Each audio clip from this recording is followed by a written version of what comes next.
Hey, hey, hey, everyone. How are you? So, I am so excited to talk to y'all today. Welcome to Best Life Abroad, not your average travel podcast, where we explore unique opportunities and challenges of living, working, and thriving abroad. So, I am your host, Dr. Raquel, and today we are going to be diving into a topic that is deeply personal and professionally important to me. And it is a topic that in the United States, at the moment is a pretty hot topic. And that is H-1B visas and the journey of people who are not American citizens to gaining employment in the United States. So, I will start with a little bit of context on why I am talking about this. So, for those of you who do not know, I have been an educator for over 20 years. And then I've spent over a decade working specifically in international education. Okay. And then for the last 5 or more years, I focused specifically on international career development. So including advising students on just how to navigate all of the complexities of U.S. immigration policy, identifying how to identify and secure employment opportunities in the U.S., and then pathways like optional practical training, also known as OPT, and H-1Bs.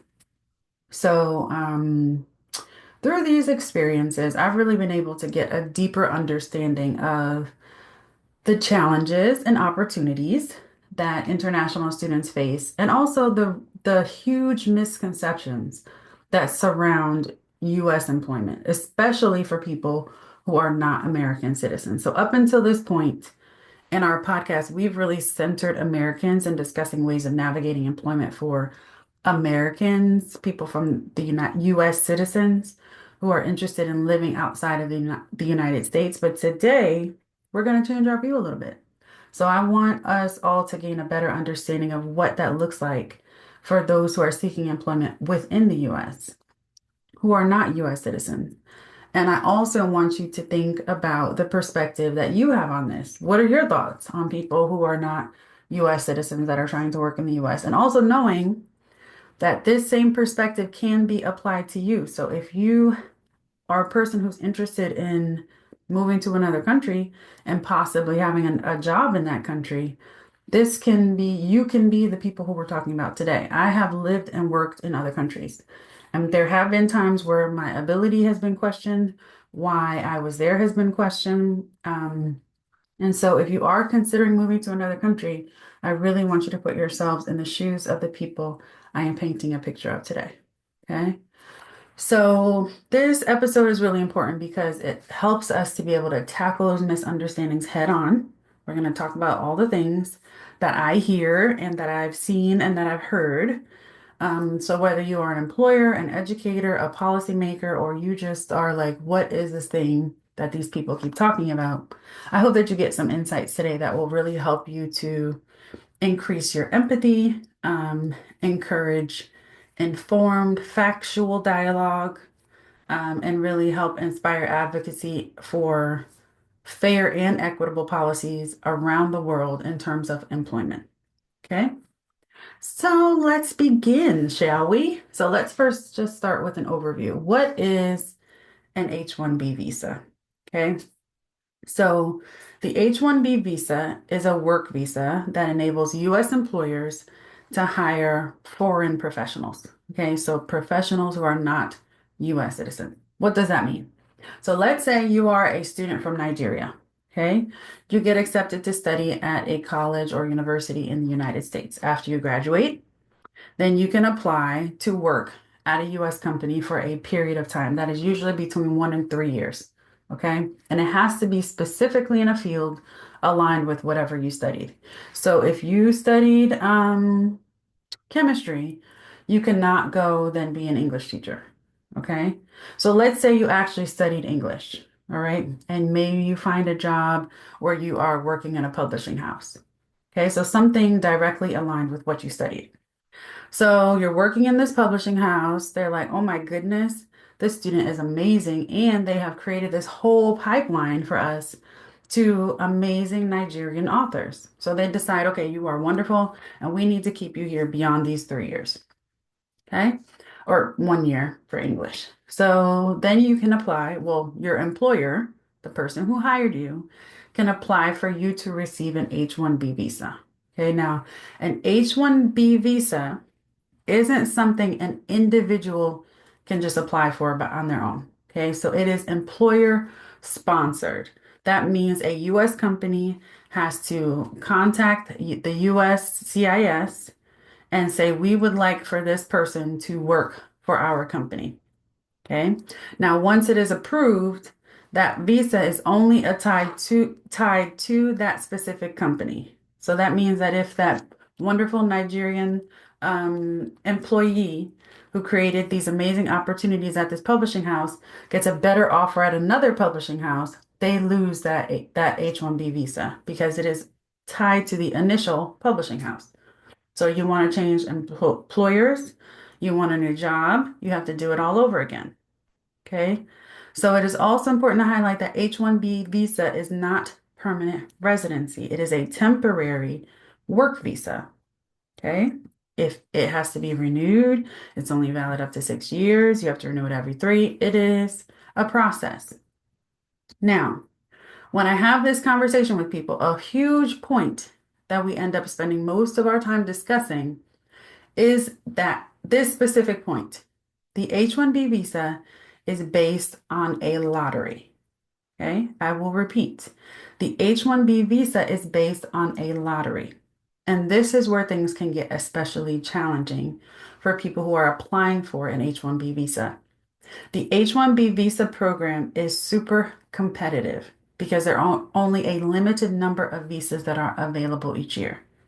So, for example, in 2024, the USCIS, the United States Citizenship and Immigration Services Office, received more than 780,000 registrations for an H-1B visa.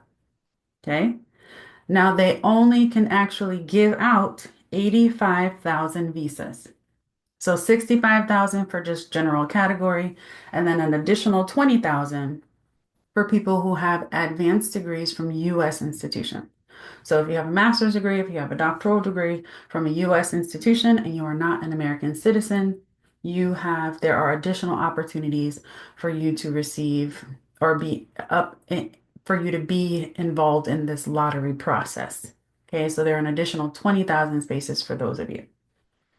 So as we see, demand far out exceeds the supply. So this means that only about 14% of all of the applicants are selected to proceed with an H-1B petition. So this is a super competitive program. You cannot just get a job anywhere doing whatever. There are rules, there are regulations, there are requirements, and even if you are the most skilled of the skilled of the skilled, you are then entered into a lottery. There is still no guarantee. Okay, so this lottery system, of course, for the applicant, there is uncertainty, there's frustration for employers too. So companies are investing their time and their money into this process with no guarantee that they will actually be able to hire the person that they want to hire. So as of 2021, the total cost for an employer to even apply for someone to work for them under an H-1B was between $5,000 and $7,000. So why, for this argument of like people are just coming here and taking jobs, why would an employer pay extra money when they can not just extra between $5,000 and $7,000 if there was another qualified applicant that they could hire for free? Just a question to think about. Also think about it from the candidate's perspective, because remember, if you're trying to move abroad, this is you. All of us have applied for jobs before, okay? And going into an interview for this specific process, you know that you have to absolutely be the best of the best of the best of the best. So think about how nerve-wracking that can be. You go through all of this, you are top of the top of the top. You are the best of the best of the best of the best, and then you get entered into a lottery where based on random selection, you may or may not get picked. Okay. So, this myth, one of the most persistent myths about H-1B visas is that international workers can just take jobs from Americans. So this really oversimplifies the process and the complexities of what's really happening. Okay.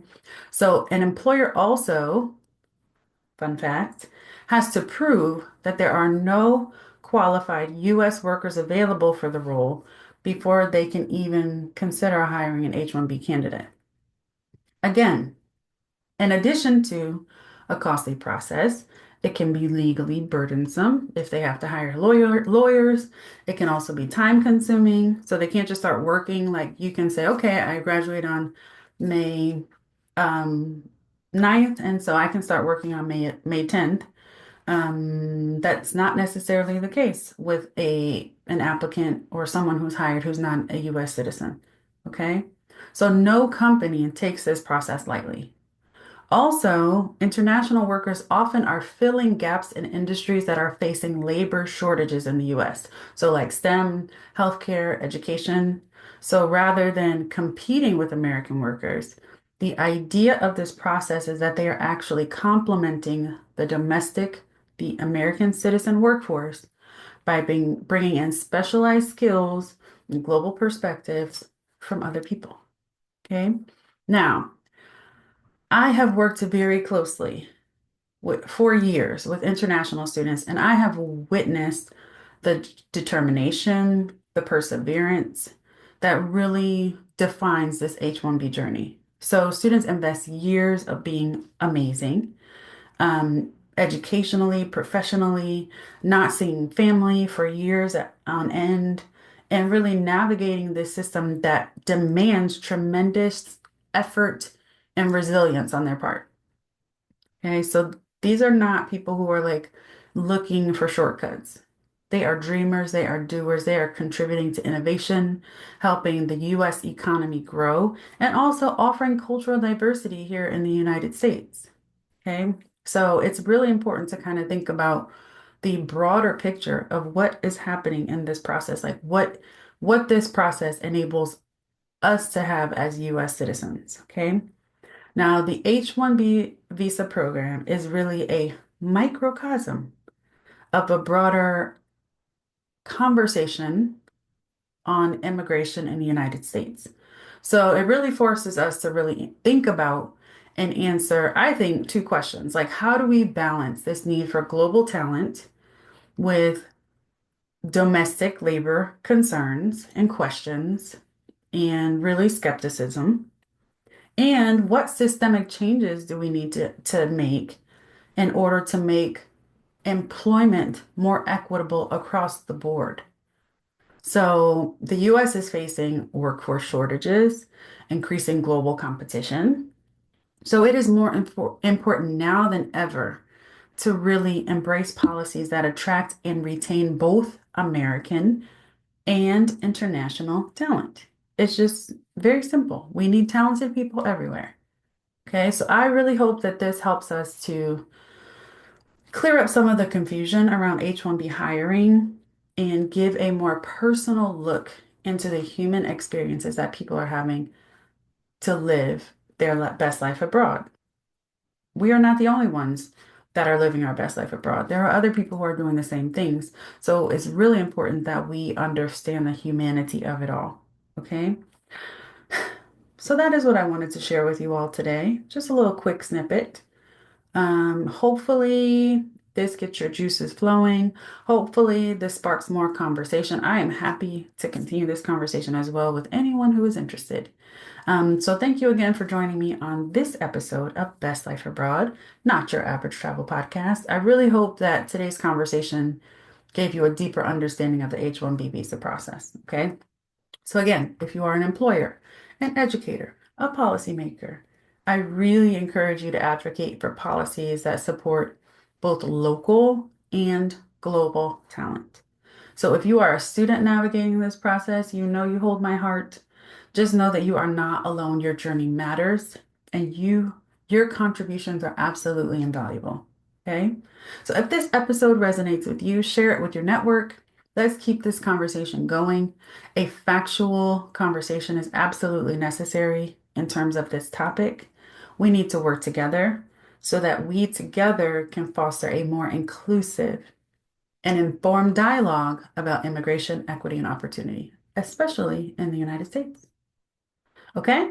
So if anyone is interested in moving abroad and you need some help creating that move abroad roadmap, you know I am here to support you on your personal journey. So head over to my website, www.yourbestlifeabroad.com, for more information on how to turn this good dream of living abroad into a reality. So thank you again for joining us today. Please remember that there's absolutely no time like the present to begin living this life abroad. And that's all I have for y'all today. So let's stay connected, and I'll talk to you soon. Peace.